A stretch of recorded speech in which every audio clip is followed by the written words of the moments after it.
Hello again, back to you. This is part 2, vocabulary, phonics, and grammar. It is very easy. We have to focus a little bit. Just memorize the vocabulary words.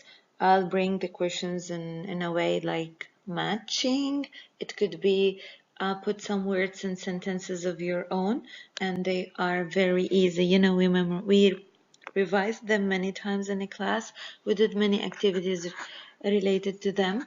You can go back to your practice book and you find the answers there. And also you will get many information from the extra sheets we did. Also regarding the phonics, we have in your turn, we have in the phonics book too many exercises done. And also we have extra sheets. As for the grammar, you go back to the book, to the pages that I stated before, and something else. Don't forget to go to the site and you will find extra sheets, many, like about 7 sheets regarding grammar, and I'm pretty sure if you revised them again, you had a look at all the questions there that we already did in a class, you will get the good mark. Here again, the topics covered in the exam, but be careful, this is for part 2.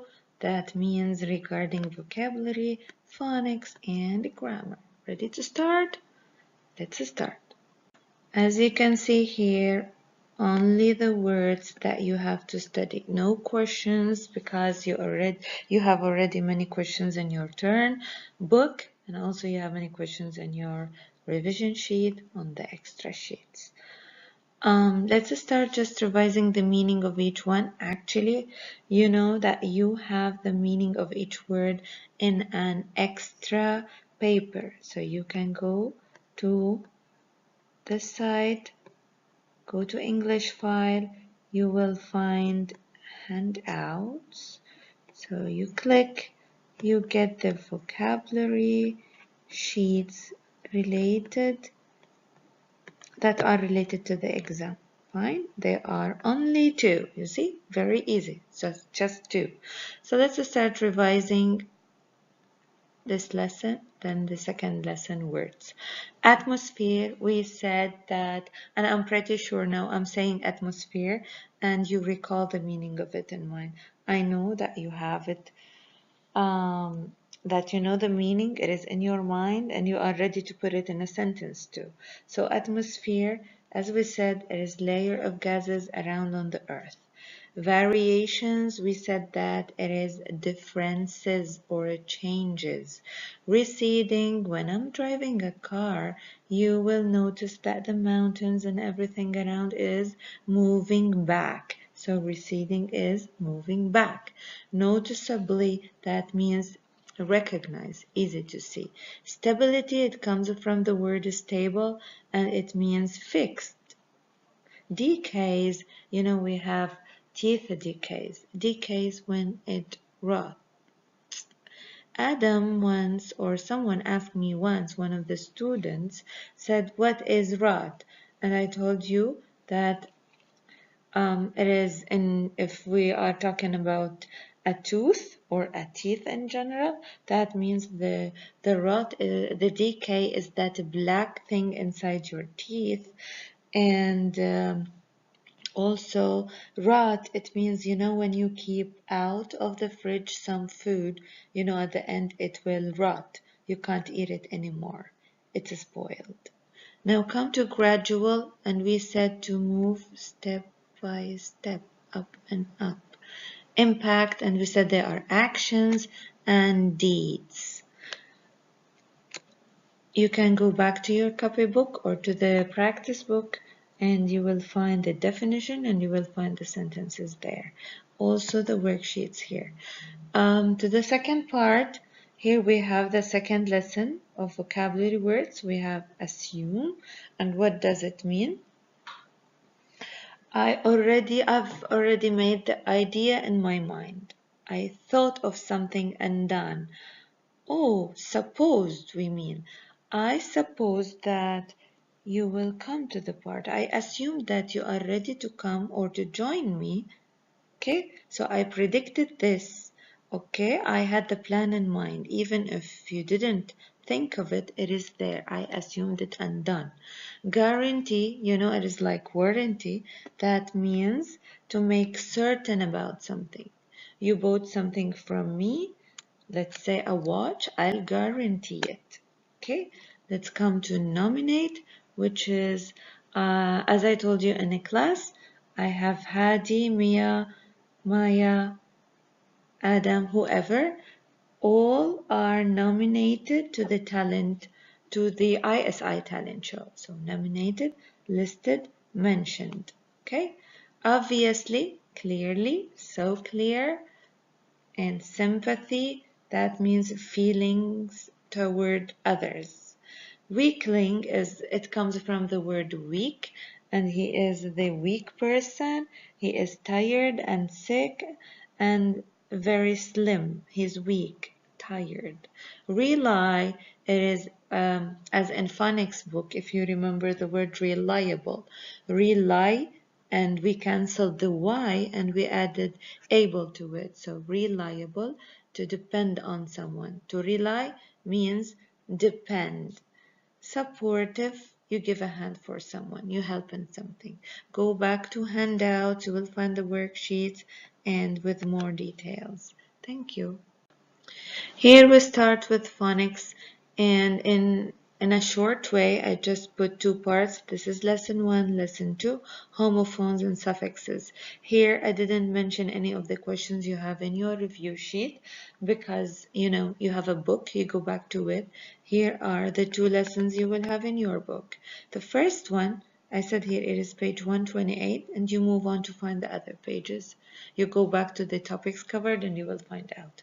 Homophones, here we said they are words that they have same sound but different in the spelling and also different in meaning. And I had an example jam for you, and you know we have 20 words in our book. So you go back to the book, you will find 20 words, and here too you will have 20 words too. So you can recall them, just memorize them again and again, or no need to memorize it, just keep the difference between them. Waste and waste, Paul and Paul, if you know, or if you still remember, and I'm sure you know them, waste is like any garbage. If it is related to time, we say spending time. And waste, the second one, you know, it is an organ in the body, middle of the body. Now come to Paul and Paul. Also, you know, Paul is a stick of a flag. So you can refer back to the book. As for the suffixes here, this side, you know, suffixes are letters added to the root word and make changes in meaning. And some of the suffixes are here used in the book. N, miss, m, and equal, I mean that they mean not or no or lack. If we said improper, misunderstand, incorrect. Okay, and we have the suffix re, and it means again. And we have one more, which is this, that means not to. You go back to the book and you will find many words. What I want from you, I want you to keep in mind some words with different suffixes. You have to write suffixes, your own suffixes in exam. Like, as I'll mention, maybe write root words, or you have some root words, you have to add a suffix for it. I don't want you to repeat the suffixes. Like, if I said, give me, or if I ask you to give me 4 words, one start with N, so the second one should not start with N again. You have to choose another suffix because we have many here. M, miss, N, re, this, and so on. So you mention like disapprove. Now I'm asking to write again another one, so don't use this again. You change. You go to incorrect. Now again, you don't use N, so we pass or we cross it, we go to a new one. You can say mislead, and so on. Every time you write a word, you have to change the suffix. You have to add a new one with different suffix. Here again, we start with the grammar. I have adjectives and adverbs. Don't get confused. They are very easy. This is the difference between them, or these are the traits of each. It modifies a noun. I told you at the beginning, it is adjective because it describes a noun. Adverb, it describes the verb. This is add, this is part, and the second part verb. So you can remember or you can cut it and get the meaning of it. Adverb, it modifies the verb. Here related to adjective, it modifies a noun or a pronoun. And some articles could help you to recognize the adjective easily, like a, and the. So they could help you to notice the adjective and the noun after. A colorful butterfly. A colorful butterfly. This is as an example. Sorry, I know my handwriting is awful, but because I'm in hurry, but you can understand it. I said it. A colorful butterfly. What kind of butterfly is this one? But it is fine. A color, forget about it. Just focus. Use your ears now. I don't want to see it, but just focus with your ears. Here I have the article. This is the descriptive word that describes the butterfly. Butterfly is colorful, you know?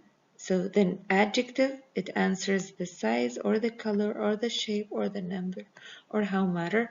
And I have the color here, colorful. And usually in adjectives, we have comparative and superlative form for it. You know, comparative, I'm comparing between two, and superlative, I'm comparing between many, three and more.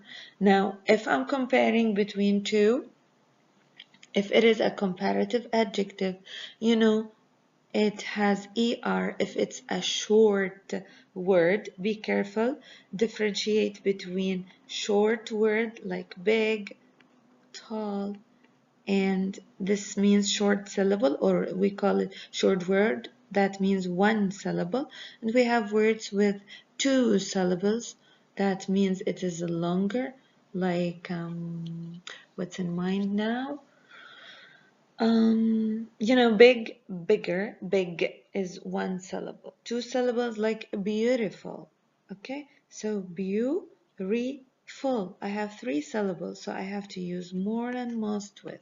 I can say beautifuler or beautifulest. Okay, as we explained in the class. Come again to adverbs. Here the same thing. It modifies a verb, and most commonly they have ly. Don't forget it. We said in class, usually, energetically, wonderfully, magically, slowly, quickly. Okay, and they answer also the question where and when, related to place and time. Later.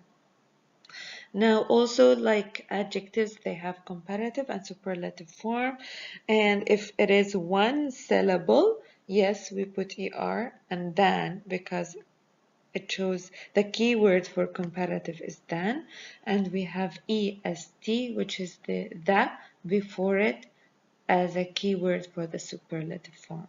Before the adverb you find it. And write two syllables with two syllables use. Here is an example.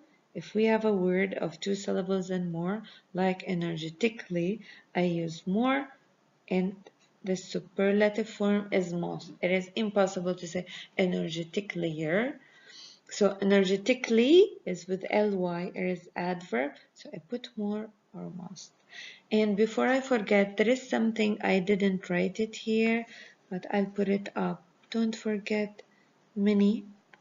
It will become more and most in superlative form. Don't forget bad. There is nothing called better. It is worse. And the superlative is worst.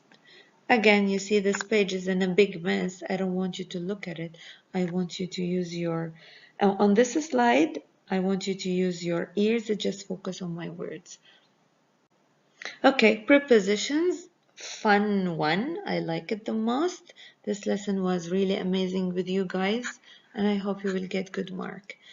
In prepositions, it's very easy. I said that preposition, it answers the questions where and when.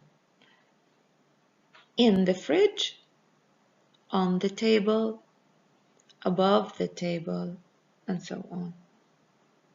Okay, so let's start. I'll give you as an example here. I gave you 2 sentences. I know you have in your review sheet many, and even on the site, you have 4 or 5 pages. You go and check them. We did them in class so you can make revision. Also, don't forget the book. I leaned against the wall. Here the preposition is the word that connected the parts. That means connected the subject and the verb with the rest of the sentence. Now I'll use another color so we know the preposition. Preposition is against. And you remember when I said that as in Arabic we have harf jar, اسم مجرور, it is the same. Sorry for speaking in Arabic, but just I want to remind you what I said in the class as a clue. Okay, and you started to laugh that time.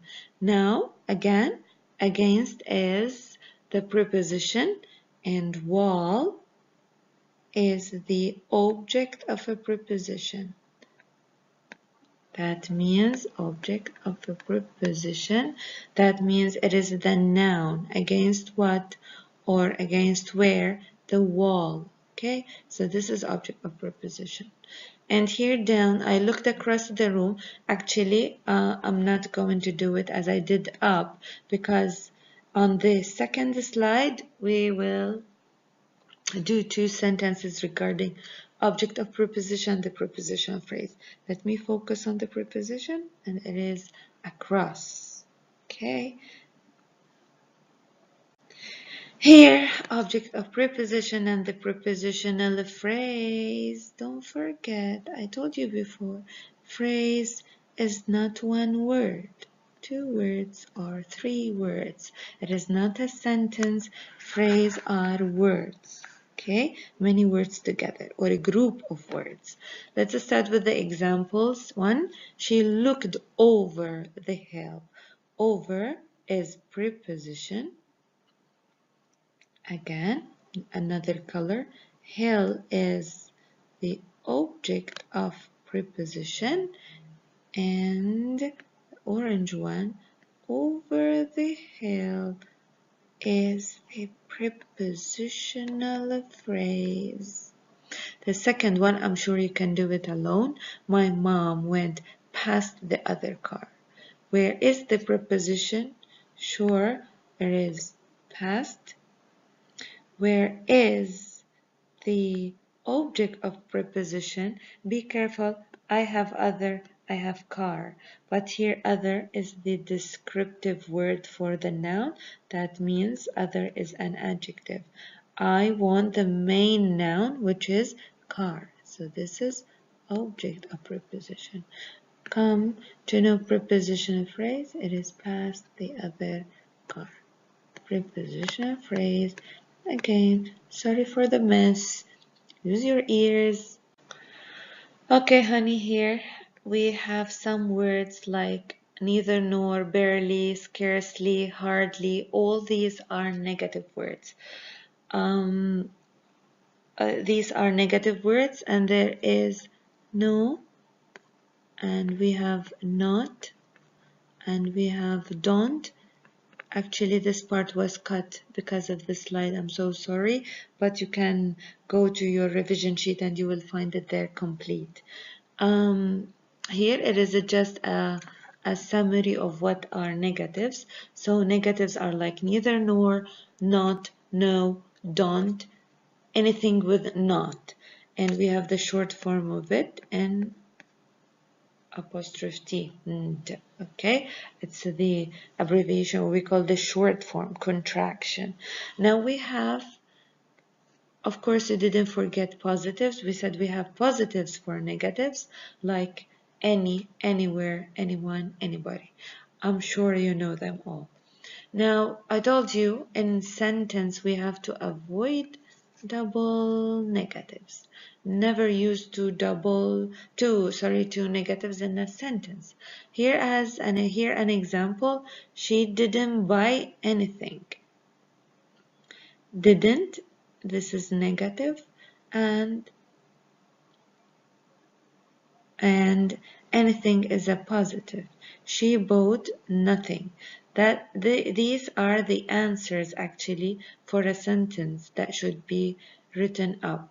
Should be she didn't buy nothing.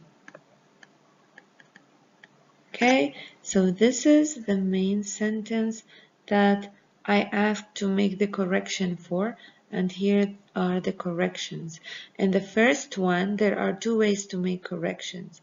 In the first one, she didn't buy nothing. No and nt. So I changed it. I can keep the N apostrophe T and change the no here to a positive word.